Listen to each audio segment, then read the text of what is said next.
Okay, I think we're ready to go here. I think we're quite packed. It's kind of nice.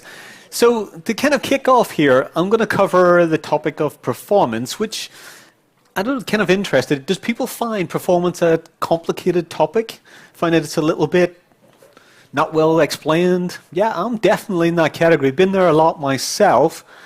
So what I'm going to try and cover today is one aspect of performance, because performance is a bit like saying something's fast. It's quite a general topic, but what's it made up of? Well, it's things like throughput, latency, bandwidth, response time, all of those sorts of things. But fundamentally, it's about two things. It's about throughput and response time.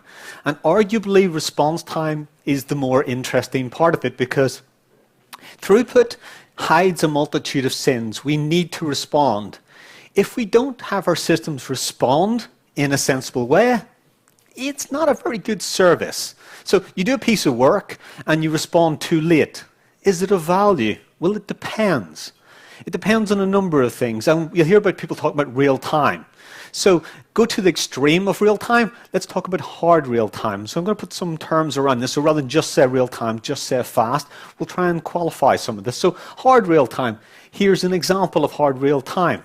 If you're on a warship and you need to defend that warship, you'll have lots of different countermeasures. You'll have your own aircraft that will protect you. You've got long-range missiles, you've got short-range missiles. But if all of that fails, the very last line of defense on a warship is one of these. It's called the goalkeeper. Just like in football, we're going through the World Cup, there's a goalkeeper is your last line of defense. What this thing has to do is take out that thing that's going to attack you in the very last instant. It's incredibly interesting. It's guided by radar, controlled by computer. It's not a person running this. And can fire 4,500 rounds a second. It can put a wall of lead up. But you can imagine if this doesn't respond in the right time, it's a catastrophic failure. Everybody dies. Not good. But most of our systems are not like that. So when you hear people talking about real-time, the people who work on real-time systems are talking about the likes of this, our medical control systems, things where a failure is catastrophic. This is not typically what we're all doing. Some of us will be working on soft real-time. So this is typically what happens in, say, the financial markets, where we need to respond in a reasonably timely manner, and we can fail occasionally. But not too often. We want to generally be there. We want to fail as little as possible because it's not catastrophic. People generally don't die. If we get it wrong, we may lose some money. We can also go out to what is squidgy real time, as I call it. And this is where we have users who get really frustrated when our applications don't respond in a timely manner. And a lot of what I'll talk about today applies in all three of these categories. It's just how seriously you take them and what is the impact of getting it wrong. But it's quite clear that for many applications, like in the finance world, if you really don't respond, you generally lose a lot of money. Kind of badly as well, but you can lose significant amounts of money and significant amounts of opportunity if you're in just normal retailing space on the web. There's lots of great studies from Amazon, Google, Shopzilla, where they all improved the response time of their systems and as a result increased revenues. And revenues pay the bills, and that's what keeps us all employed at the end of the day. So getting this stuff right really matters. Sometimes response time can be the killer feature. It can make something so much more usable.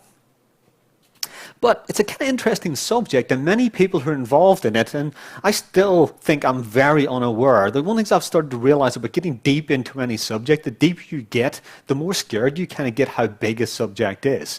So like quite often when I'm interviewing people, I ask them, do you consider yourself an expert in the area? And I used to think that was a really bad question to ask. I now ask people, what percentage of the subject do you think you know?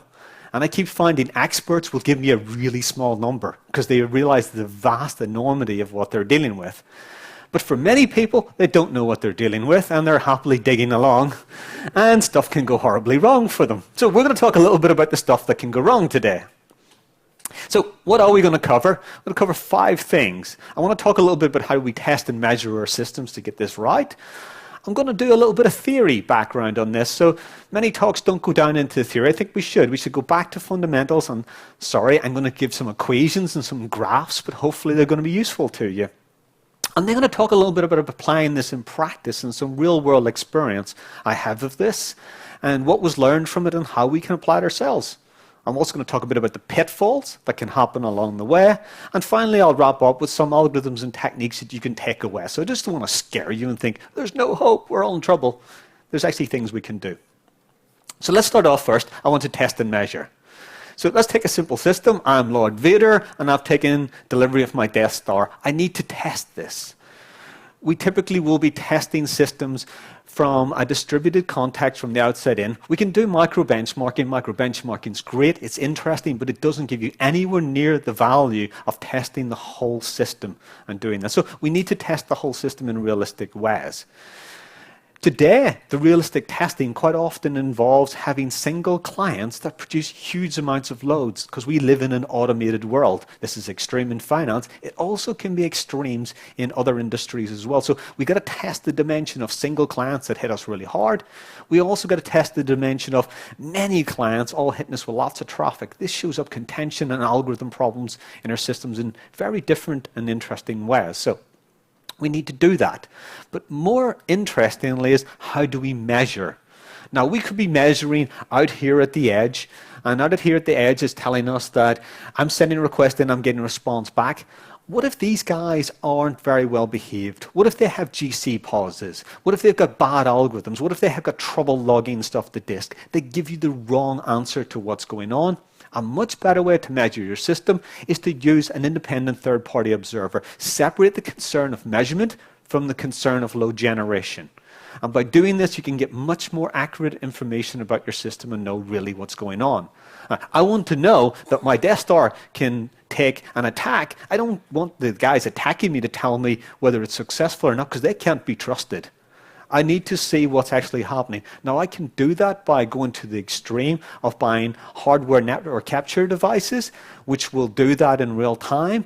Or I can take a cheaper approach, and I can just use something like having a machine in promiscuous mode, dumping all of the network traffic using some sort of network dumping tool. So TP dump. Get all of your traffic, look at it later. You will find out really what's going on. A lot of the sins of these guys will be exposed, and you'll see the difference between the load and what's not there. So we've got to be testing that way. And we need this set up in our continuous integration environments. We need to be testing all of the time. It should be something we do all the time, because we know from Agile it's all about feedback cycles. The sooner we find out we have a problem, the sooner we can fix it. And it's also so much easier to fix because we know the cause. The change that we've just made is the thing that has broken it. We have a much tighter cycle. Don't performance test right at the end. It's really difficult and a bit of a mess. Just do it as you go, make it part of what you do, and try and get those tools out there doing that for us. And record everything. People will talk about sampling as a sufficient means. We'll see very shortly that sampling hides a multitude of sins. Yes, you can get into some very interesting mathematics, and sampling can be better, but it's much easier to capture everything and capture it in an efficient manner. Now, what do we want to capture it in? Well, typically, histograms are the way to go. So what they'll do is you record every single observation that you see. They'll be put into buckets, and you'll get the number of observations for the given time period. So this is a latency histogram where I'm saying that actually the majority of my things are being captured at well less than 1 millisecond in this case. This is a logarithmic scale that's going out, and so I've got this interesting shape. Notice when people talk about averages, they talk about what their median and different things is. These are very misleading because we do not have a standard distribution here. This has got a positive skew. It's multimodal. Well, what comes out when we start looking at this? Well, interestingly for me, I never talk in averages. I talk in what's the mode. What is the typical case you're seeing, the most common case? And that's interesting. There's the mode. What about median? The middle of the range whenever you put everything all together. It's there. It's telling me something interesting. The mean, the average, is telling me nothing. I've got a whole load of interesting stuff here, and I've got a whole load of interesting stuff out there, and median's telling me nothing in the middle. So we don't want to be using averages like this. This is not the way we want to work. Here, let's take a really simple example. If I have a system, and it's seeing 1,000 transactions per second, and its current mean is 50 microseconds. This is typical for a trading system. This could be 50 milliseconds in a web app. It doesn't matter, just change the scale. Now, let's say I have a GC pause that's happening once a second and takes 25 milliseconds. What does that do to my mean? Like, my mean before was 50 microseconds. Now, if I have a 25 millisecond pause and I'm going in at 1 a millisecond, that means 25 of my requests are going to be delayed. One's going to be delayed for 25. One's going to be delayed for 24, 23, whole way right down. On average, 25 of my requests are going to be delayed for 12.5 milliseconds. Now, if I add that into the mix as a mean, I get 300 microseconds. Now, that's so deceiving. It hasn't told me about the big spike, and it hasn't told me about the mode. So you've got to stop using means. Means are not the way to measure a system. Because this is how you end up feeling when you explain to your boss that I said the mean was this, and he says, customers are complaining about that, but we see this quite often. It just doesn't make sense. So if we forget about the averages, what can we think about? Well, the answer is percentiles. We look at percentiles and we will graph our distribution of percentiles that we're observing over time. This has been kindly donated by Gil Tenne, who works at Azul, from one of his customers. He was finding the problem with the customer that they were saying they were unhappy with what they're seeing, and they're seeing this blue line. Now, for starters, it's jagged. This tells you a lot. That's a distribution burn-up. And what they're seeing is the pauses were causing weird effects in how this happens. But what they would really like to know is where is their true response time? And so what is the percentiles if they added up? Well, if you correct for those gaps, so imagine that example I gave previously, whereby you get the 25 millisecond pause. What if your system stops sending events during those 25 milliseconds, and you've only got one event of 25 milliseconds and 24 events that haven't been sent? Gil terms this coordinated emission. If you correct for the coordinated emission, your percentiles are actually over here. And the two examples here is depending on how much you want to correct for. So your systems are quite often much worse than you think. And you can look at some public services like Cassandra that measures internally, and it lies a lot about what its average response time is because it has this coordinated emission problem. When it undergoes a pause, it's not recording what's going on. And those things even get skewed from the averages. So Google for some of what Gil's done. He's done some great talks just on this subject, and it's very eye-opening. You see people have this sort of moment when they start working this out and seeing on their actual systems. So don't deceive yourself. Be aware of some of this. Get educated. So that's the background, some testing. Let's get into some theory. Let's understand a little bit about what's going on. Now, let's go back to some math that's 100-odd years old. Queuing theory is based on probability theory of how things arrive and what is the length of queues that form. Now, if we assume queues are unbounded, we typically get these J-curve effects that are in there. And this is typically what we'll see. Systems exhibit this J-curve effect whenever their utilization goes up because queues are forming, because of the probabilistic arrival rates that's going on. Now, let's go into this in a little bit more detail.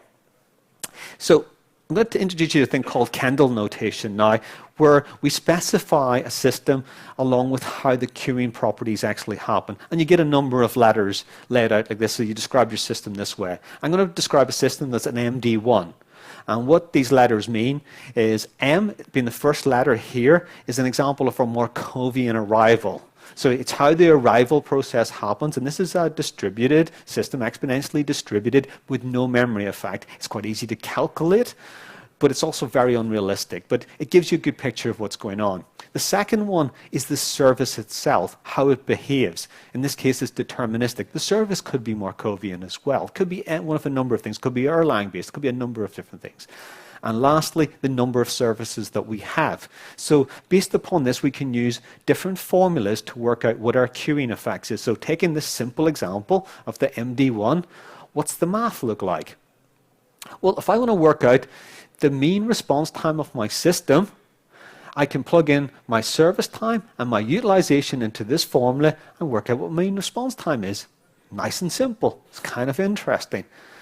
Utilization is a kind of very interesting thing in this. So quite often you'll see people trying to maximize the utilization out of their system, but the utilization is an interesting problem because the more we use it, we go back to that graph going up, and why that graph goes up is quite interestingly is because utilization is actually a function of arrival rate, which is this guy, times 1 over service time. So the service time is factoring up here and actually in the utilization. So your service time of a system greatly impacts its likelihood to cause queues.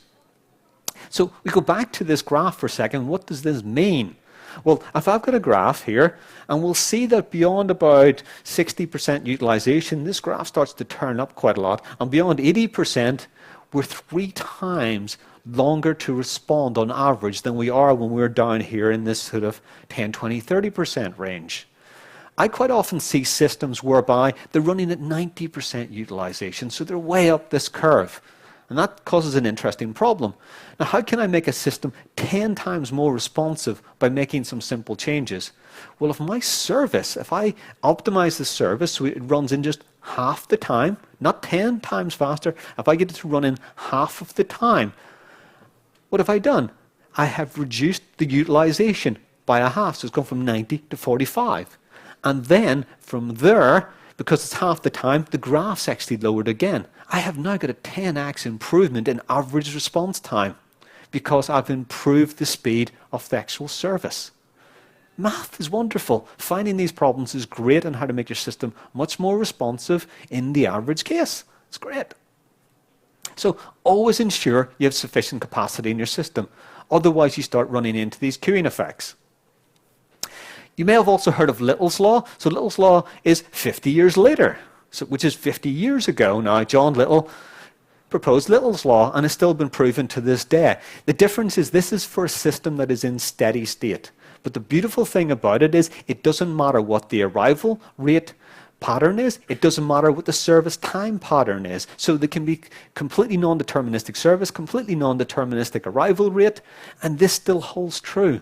So the nice thing is that for any 2 of these things which you can typically know, you can work out the third. And so we can start working out how responsive our system is. And this is used a lot in things like supermarkets, in telco exchanges, all sorts of things. And we can apply this directly in our software, which makes things very useful. But what's kind of interesting is we can also bound these queues because that all implies unbounded queues. If I bound my queue, I can meet my SLA. Because if I go back to that, if I limit the queue length, I can then fix my maximum response time. And so systems that have unbounded queues are really dangerous from a response time characteristic. In fact, it goes further. They're quite often just going to crash. And any system with any interesting load that has unbounded queues will typically end up crashing. And it ends up crashing because it comes under too much load, utilization goes up, and you get a runaway effect. And the runaway effect ends up exhausting memory, and you get an out-of-memory error. But what's actually happened is way earlier in the process, you have filled your cache. And cache is used, at least the recently used algorithm. When you fill the cache, what's happening is the poor consumer is cache missing all of the time and it can't keep up. The producer is cache hitting, and as a result, your system is completely unbalanced and is dead very, very quickly. So we can also go parallel to speed up. That's a nice trick we can do. So let's bring in Amdahl's law. Now, Amdahl's law is interesting because Amdahl did not want to encourage parallel programming. Everyone talks about Amdahl and parallel programming. Amdahl wanted to peddle mainframes. He wanted to discourage people from doing parallel programming. He wrote a paper on Amdahl's argument when he didn't actually have a formula in this. But other people have taken it forward. And what they're pointing out is the fact that there's a huge difficulty around making tasks parallel. So I have a task. I can split it up into part A and part B. If I can make part A parallel, and running on a 4-core machine, I get a nice speed up. I've got a more responsive system.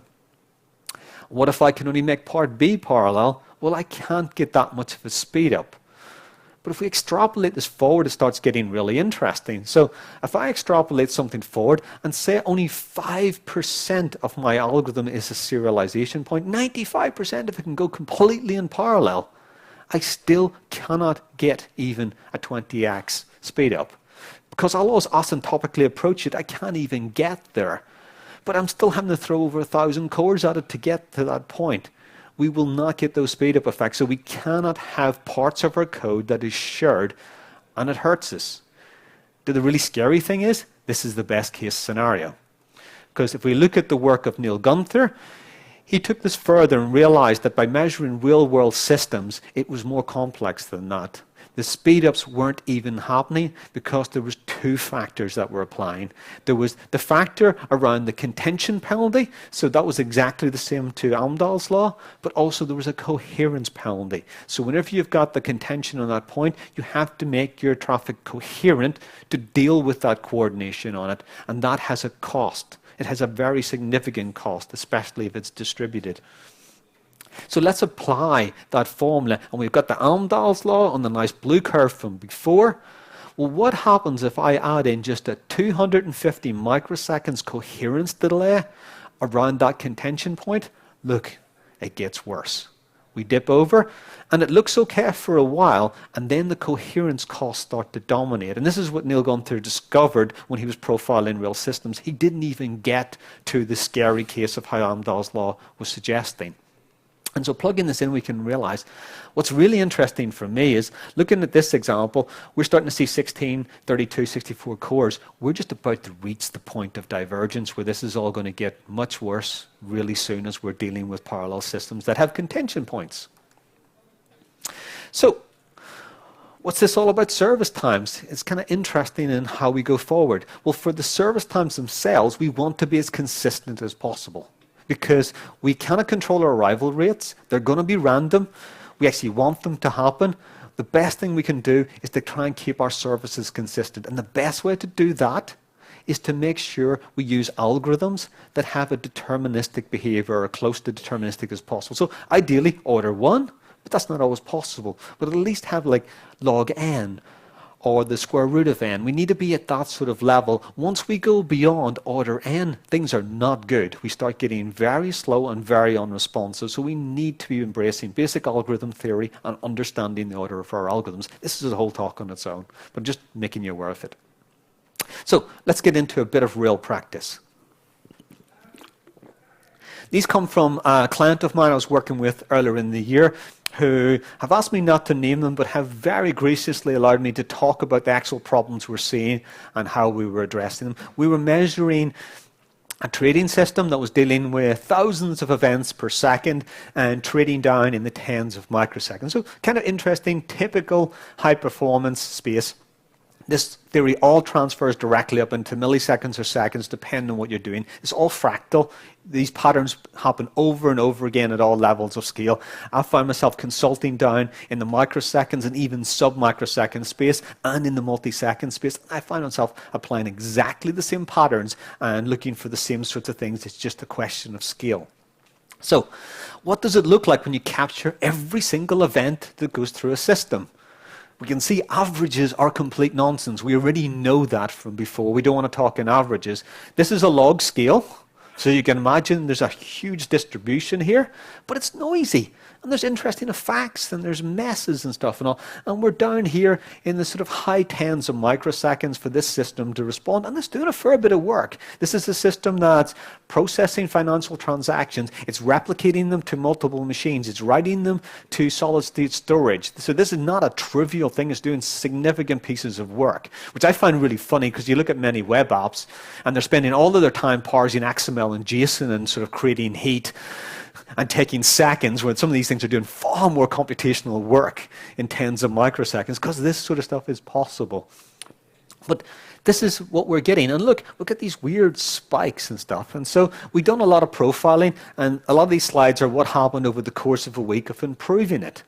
Well, one of the first things I discovered when digging into this is they had an old version of the Disruptor. And up until version 3, there were some serious issues with the Disruptor around multiple producers. There was contention points that had queues form on them and some really horrible coherence effects under Universal Scalability Law. So we updated the Disruptor. Boom. Just that change.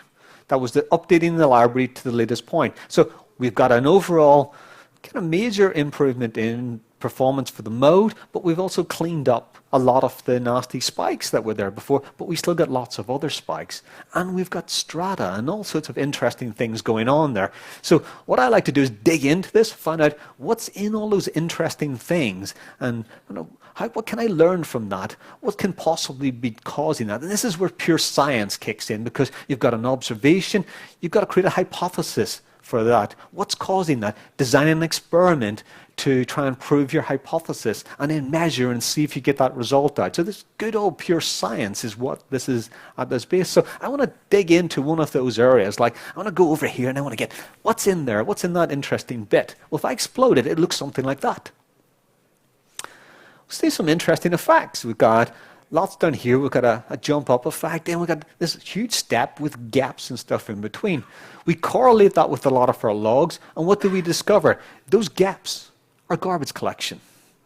Interesting. That was kind of to be expected. Young generation garbage collection that was causing. But what caused this jump up and jump down? Well, what we ended up doing is having theories. And I'm kind of used to seeing some of these effects, and one of the things that screams out to me is that's a data structure problem. Something is resizing and redistributing keys. And so we wrote some aspects that profiled the collections that we were using, so things like hash map that was underneath that, and what we were discovering is we were seeing resizes of collections. And whilst the resize was going on, interestingly, as the resize, they generated a lot of garbage, which compounded the GC effect. So the GC effect before and the GC effect afterwards, because of all this happening. And because the keys were being redistributed, we ended up with a different effect until it reached an interesting thing. Because in finance, and I find in most trading systems and even commercial systems, keys go up monotonically. And many different structures have unbalanced trees whenever you do that. So you need to be able to handle keys that are monotonic as almost a first-class thing you deal with. So looking into those problems, we discovered them. We sized data structures correctly. We were able to get rid of a lot of that. And so afterwards, this is what we had. So now we don't have the strange spikes. We've actually got an improvement in performance, but we've got all this weird jump up stuff all around the place. And getting into what was causing that, because there's a clear line there. Something odd is going on at this stage. Well, profiling with CPU counters, we then find there's a lot of cache missing. There's a lot of migrations going on. There's context switching. What we're finding is when things are migrating around our processors, our scheduler was spending a lot of time. In fact, we were spending a lot of time in scheduling that was going on, and in particular, waking up threads. And the cost of the waking up threads and migration was so significant, it was eating a lot of our system time and CPU time. So what we did is we run the application, and partway into running it, we run a script that pinned threads to cores. Not even in a really intelligent way, just completely round robin. What happened? This happened. Now, people will say you shouldn't pin cores and those sorts of things. I think it's crazy. You should do. And in many cases, you should definitely be pinning sockets. And I'm going to talk in a second about how our machines are working underneath. But that is so significant. That's the difference in what's going on. Overall, it's faster, and we've got a much better distribution. And that was just 1 week of work. We could go on cleaning for a while and get a really nice responsive system that gives a good level of service. And that's what... Notice we haven't changed an awful lot in throughput, but we've changed a lot in response time, and the system behaves in a nice, consistent way. So what are some of the pitfalls along the way in doing this? Well, I'm going to start at the bottom and work our way up. So at the bottom, we've got modern CPUs, and they've got a lot of interesting features. So, for example, they do power saving. Power saving is one of the biggest things they're trying to do. They're trying to use as little energy as possible. The problem with doing that is they go down into sleepy states that they have to be awoken out of. And waking up out of those states can be quite costly. In fact, it can be horrendously costly because some of those deep sleeps that they go into, they have to actually flush out some of their private caches, and those all have to be reprimed again when they're woken up. So if you want a really responsive system, sometimes you've got to trade off using more energy to be more responsive. And this can be just some basic config in your BIOS and operating systems. We've got other interesting things happening all the time, like system management interrupts, where the BIOS will be polling your CPUs quite often, asking them, Are you okay? Have you seen any errors? Are you too warm? These sorts of questions. These don't show up in your normal profiling in your operating system, but they show up as pauses in your program as your CPUs have to answer those questions. So there's also interesting things. There's things like turbo boost, whereby we have multiple cores inside our sockets, and if only one or two are being used, they can be overclocked. If you end up using multiple of them at the same time, they end up clocking down to a lower value, so you get very much of a variance. And we get all sorts of other interesting effects with hyperthreading when they're shared. So there's lots of interesting stuff to study at this level. Let's come up a level and look at what's in a box as a whole as far as CPUs. Now, these at the very top are our cores, but we tend to have multiple sockets. And a typical server you'll buy today will look like a pizza box, and it'll have 2 sockets inside it. Each socket will have a number of cores. Typically, sort of 8, 16, even up to 20 cores these days can be inside a box, with private caches, large shared caches, and eventually talking down to memory. But the really interesting fact in this is this QPI link in the middle. You've actually got a network now on your servers. So your servers are not just a single thing anymore. There's a network inside there. And the cost of going from this socket to that socket is a 40 nanoseconds round trip. And if that's happening on every memory access, it starts to become really important. So when we start running our VMs or our programs, if you don't need more CPU power than a single socket can give you, you should be binding to that socket. You should be using the features of the operating system to keep you there, and use the memory just from that side and the CPU just from that side, and don't incur the distributed costs. And then when you're talking across things, you accept that it's distributed. I think this is fascinating in that we live in a distributed world in our data centers, so we have to think about distributed programming. We run on a server, and most people just forget all of that. They start programming as if everything's just pure shared memory and everything's equal. Well, it's not. It's distributed at that level. So if we've already got a mode of working for distributed in our data centers, why are we not thinking distributed on the box and having just one way of working? Start thinking this way, making sure our systems are not coupled, and we have the right level of decoupling, the right sort of communication. It's better if it's async because there's a lot of algorithms that come into it. I'll touch on that in a second. So we come up from that again. We now have our VMs, our operating systems, and there's lots of things can happen. I see some bigger pauses in operating systems than I see inside things like the runtime for garbage collection, through things like transparent huge pages, how we deal with swap, whether there's enough min-free memory on a machine. These things all end up doing some sort of compaction or garbage collection at different levels, and they can pause things for a long time. You need to have these things tuned correctly if you want your system to be responsive. Many people don't touch this stuff and then get surprised. A lot of the config values for a lot of this was designed and put in place decades ago and haven't been updated, and some of the algorithms are no longer applicable. These things need to be tuned. We've come up now into our JVMs, and if you work in responsive systems, very quickly you'll become aware of a thing called Safepoints, and these are very, very ugly things. And what a Safepoint is there's a number of things our VMs need to do, and to do them they want to be sure that nothing is happening in the VM at the time. So what they do is they bring all threads to Safepoint to do that. They stop the world. Now the things that this can involve is things like garbage collection. That's why we get these nasty pauses in our things. But it can also happen on things like lock rebiasing, de-optimization. Like our runtimes take bets all the time on our code to make them run as fast as possible. Sometimes those bets are wrong, and they have to roll things back. Like, for example, they may choose to inline a polymorphic function and then discover, well, actually, there's multiple implementations of it, and I can't inline it anymore, and I've got to go back to virtual dispatch. But to do that, it has to actually stop the world and change the code. Otherwise, it won't be able to patch it on the fly. So you've got to be aware of some of these things and how it can really hurt your application. Inside our VMs these days, we're all using virtualization in the cloud. It seems to be a very common thing. But what most people don't realize is there's a huge cost on system calls. There's this huge tax that we pay. And it's not a few percentage points. Whenever we start calling into our virtualized operating system, it has to thump down through, quite often, a host operating system. And some of the configuration for how our networking, our scheduling, or storage all works in that, it can drop an order of magnitude in performance. I've seen this to be a quite common problem, that those sorts of things can be an order of magnitude off. And all those variability things that I talked about before all get amplified. And I think there's a much nicer movement now happening to container-based hosting of things, because we typically have a homogeneous stack rather than a heterogeneous stack, so we don't need full virtualization.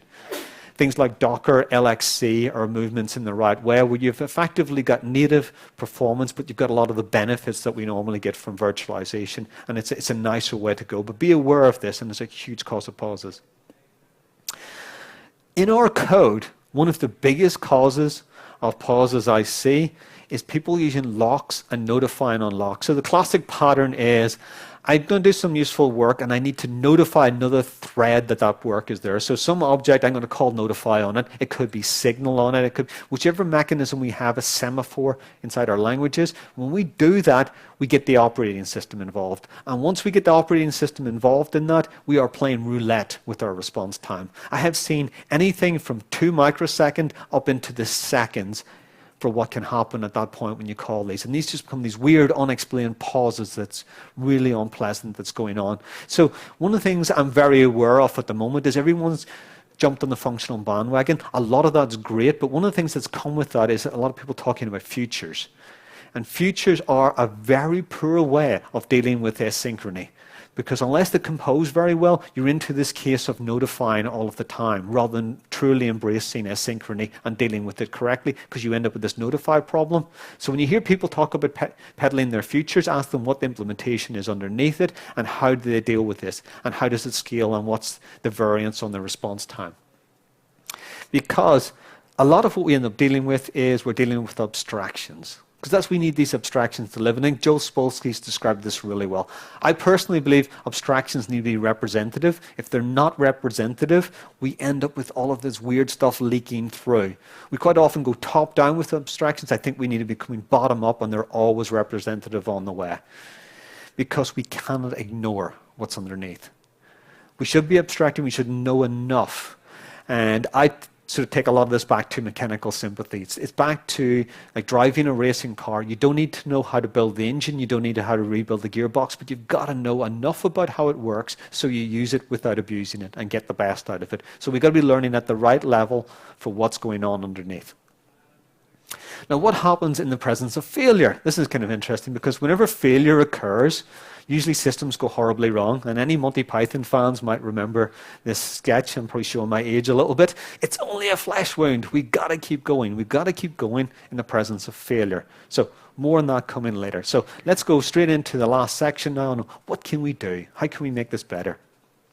Well, kind of first up, I mentioned earlier, this is a lot about science. And we need to come up with our hypothesis, we characterize what we're seeing, we design the experiment, and we measure. Now, if I was doing science, I would not use dirty utensils for chemistry, for example. If I used a dirty Petri dish, what sort of experiment do I have? We need to have clean experiments. So if we're going to measure performance, there's stuff we have to do. We've got to make sure we've got sufficient CPUs. Like I see people comment on my blog and in other posts and stuff where they say, oh, I took your example code and I run it with 500 threads on their dual-core MacBook Air. And I go, it doesn't behave like you say it's going to. So why the hell are you using 500 threads on a dual-core machine? You know that only 2 threads are going to run at one time. And then they start having weird arguments with you. It's a sorry state of affairs in our industry. But yeah, we've got to make sure if you run the concurrent test, actually have concurrency happening. Have sufficient cores running what you want to run to prove your experiment. Turn off all that power saving stuff. Like this is one of the great ones, the Intel Idle CPU driver. If you configure the BIOS on your machine to say, I don't want to use all those C states and keep my machine running at full power, and then you install Red Hat will override what you put in the BIOS and put all the power saving back again. You need to add this in, the second thing that's up there. We need to control CPU frequency. We need to isolate the CPUs. We can do all sorts of interesting things with things like NUMA control, C groups, affinity. It's quite easy to start setting this up, but it's worth learning it. Then we can have clean experiments. Even going to disk. I find that people will run experiments multiple times and don't understand the variance. Well, things like SSDs go through wash cycles. Hard disks become fragmented. There's all sorts of interesting things. You need to construct the same sort of task for what you want to do in reality. And all sorts of simple things like buffer sizing. But one of the best things you can do for your platform is run a thing called JHiccup. So this is another little goodie Gil has released to the world. And JHiccup is a little tool that you can run on your machine and in your process. And what it does is once a millisecond, it goes to sleep and then tries to wake up again a millisecond later. And if it doesn't wake up, it records the fact that it took longer than a millisecond to wake up. It'll tell you you're having pauses in your system. Now you can sort of know, is my platform clean? Do I have a good representative platform for what's going on? Run these sorts of things. It's really important. And so it's like, make sure you can tune your stack and show some of that mechanical sympathy. Now, when it comes to profiling, many people will use HProf, sort of JVisual VM, some of those sorts of tools, even go as far as using something like things like JProfiler, YourKit. They all lie to you. Sorry to break the bad news. These profilers lie because they profile at Safepoint. Now, this is absolutely fine if you want to catch times when you're going to disk or going to the network or anything like that, because that's already at Safepoint. As I mentioned, these evil Safepoints earlier. If you've got something that's computationally interesting or expensive, there's no Safepoints in the middle of that code. You end up with all the sample points elsewhere.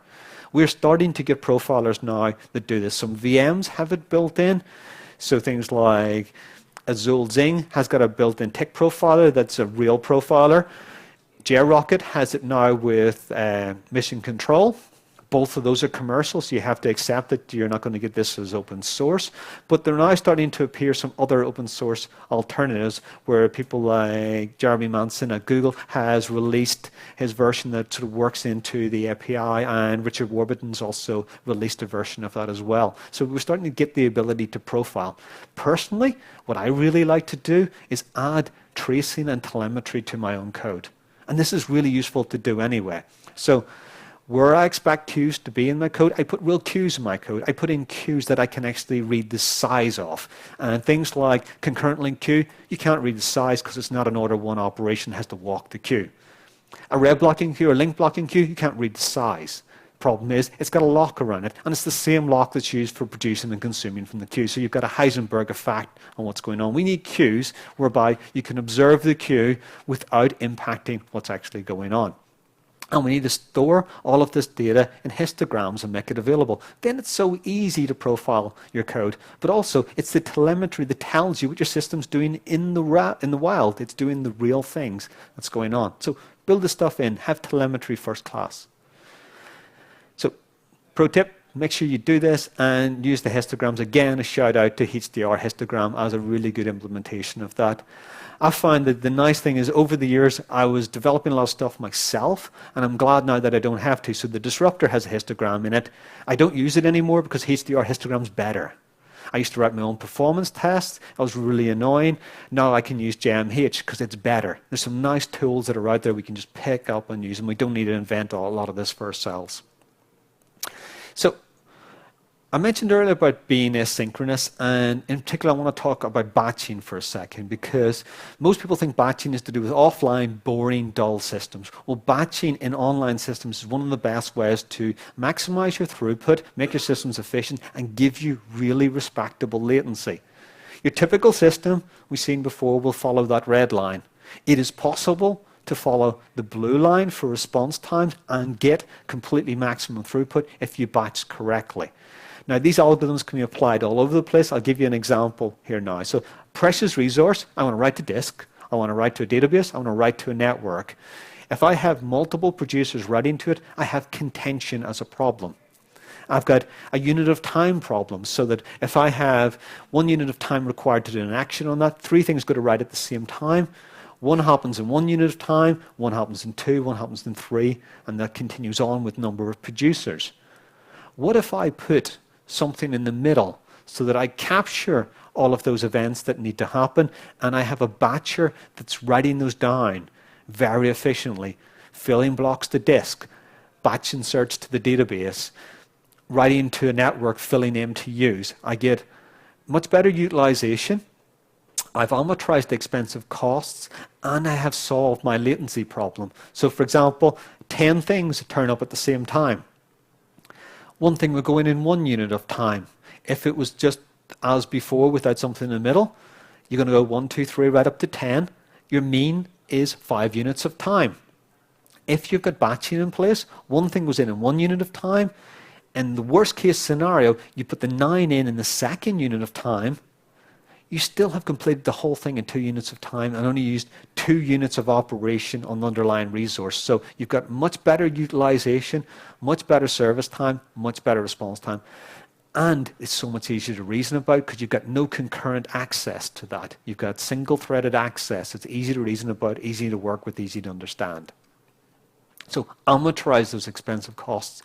Once you start thinking about this, you start seeing it all over the place.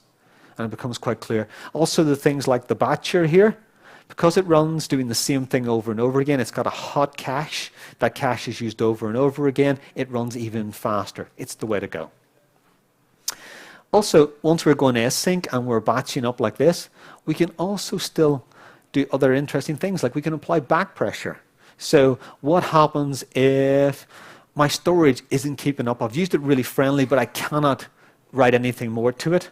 Well, if I apply backpressure through my thread pools, these queues will fill.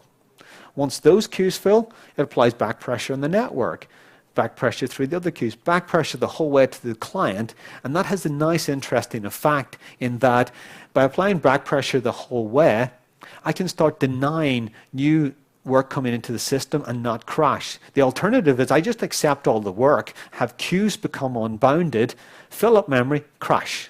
Not good level of service. Much better to politely say to customers, sorry, we're busy right now, please come back later. Everybody else who's in the system gets a good level of service. That's just a 503 to a HTTP request. Start thinking that way. Now we've got a maximum response time we'll tolerate and a system that behaves really well. Little techniques to help us get there, like we're all infected with this idea if we need synchronous designs. I think synchronous designs and blocking designs are a real problem. And I like to think about it like, go non-blocking, get out of your own way. Once you go non-blocking, you don't hog resources, and we can start applying those smart batching algorithms right through our system. It's so much easier to think this way. It's a slightly different curve to begin with. I find going to asynchronous systems, it's a little bit harder to begin with, but then stays kind of similar. Synchronous systems initially are very easy. And then you add in things like, well, how do I deal with the extremes of load? How do I deal with burst traffic? How do I deal with failure? How do I deal with the resources now tied up? These things all start to come and get you. And they bite you a lot in synchronous systems. We can manage them much more clearly in async systems. So be aware. There's lots of points. Anyone wants to grab me afterwards, I can make lots of points around how synchronous systems are insidious in how they grab resources and you don't even know. Little techniques you can apply. Like, we've got to stop getting the operating system involved in everything we do. We can do things through signaling. Like, anybody remember sharing a room at university? If you wanted the room to yourself for a night, you leave the tie on the door. It's the little things you can do to coordinate and agree, rather than always asking the government to get involved. And this is the problem with using locks and condition variables and all that sort of stuff, is it's very heavyweight means of coordination. Sometimes we just want to avoid that, and we can do that through lock-free algorithms. Great talk on its own. Something scary, big state machine. Even worse, it's in UML, completely evil. You don't need to read it. I'm kind of putting it there as a point. This is the TCP state machine, by the way. What's interesting, I think we should do with state machines is they're useful in our code. We should use them. We should embrace them so much more, but we should make them observable. It's a bit like those queues. I want to observe the flow rates. I want to observe the size. I want to observe any state machine and know what state it's in. So I'm processing an order. What state am I currently in? Make that available. Make it observable from another thread. Now you've got a system that's monitorable. You've got good telemetry. You can report. You can debug. You can deal with it all. So make those things observable, makes your life so much easier. Now, how do we deal with resilience? Sort of as we're coming towards the end, we have sequencers can be put into a design. So this is, again, it's a step to being async. If you're synchronous, you can't do this. If you're async, you can do this. So loads of load comes at our system. If we can sequence it, we can send it to multiple copies of a service. They're deterministic. They can run on their own. How do they respond? They both respond. The nice thing about this, if you use a messaging or signaling process that's idempotent, first one to get there is all that matters. You're already used to idempotency anyway, you should be in your design. This is really cool because what happens if you run one system with slightly different config than another? Your pauses will go out of step. And by having pauses go out of step, you hide them. You can have a very responsive, but also highly resilient. I can just shoot one of these. No one knows. Any other style of clustering or concurrency on those sorts of things is people observe the pauses. I don't want my customers to observe pauses. I want to give a brilliant level of service as fast and efficiently as I can, but also completely resilient and safe. I can also send the stream to other nodes, and they can build views of it, and those can be queried. Because many systems have a read-write ratio that's so dominant on the read side, I can have many copies as I want that can now be read. I can multicast to them to make them fast. Kind of one last call out on this is there is a world beyond maps and lists. Please embrace other data structures. It's just kind of a plea. Unfortunately, things like our VMs make it kind of difficult because of memory layout, but we have got wonderful data structures we can consider. So now, quickly in closing, something's coming. Is it winter is coming? Any Game of Thrones fans? What's really coming is the Internet of Things. Now, depending on your point of view, by 2020, we will have anywhere between 20 and 75 billion devices connected. This is really happening. Like, I'm starting to see customers who have got even approaching 10 million connected betting devices because of things like betting on football. We need to design servers to deal with this. So what can we do? Well, we cannot control those arrival rates. In fact, we want those arrival rates to happen. That is key to us going forward. So we have to control our service times. And we need to make our systems efficient so that our service times are good. Because if we can't, the only thing we can do then is to completely eliminate contention. And that's very, very tricky. It's quite often easier to make something twice as fast than work out how to make it parallel. So, but we can always fall back to doing that as well. And if we can do that as well, we can have systems that respond and deal very well with the traffic. And on that note, I'm finished. Thank you.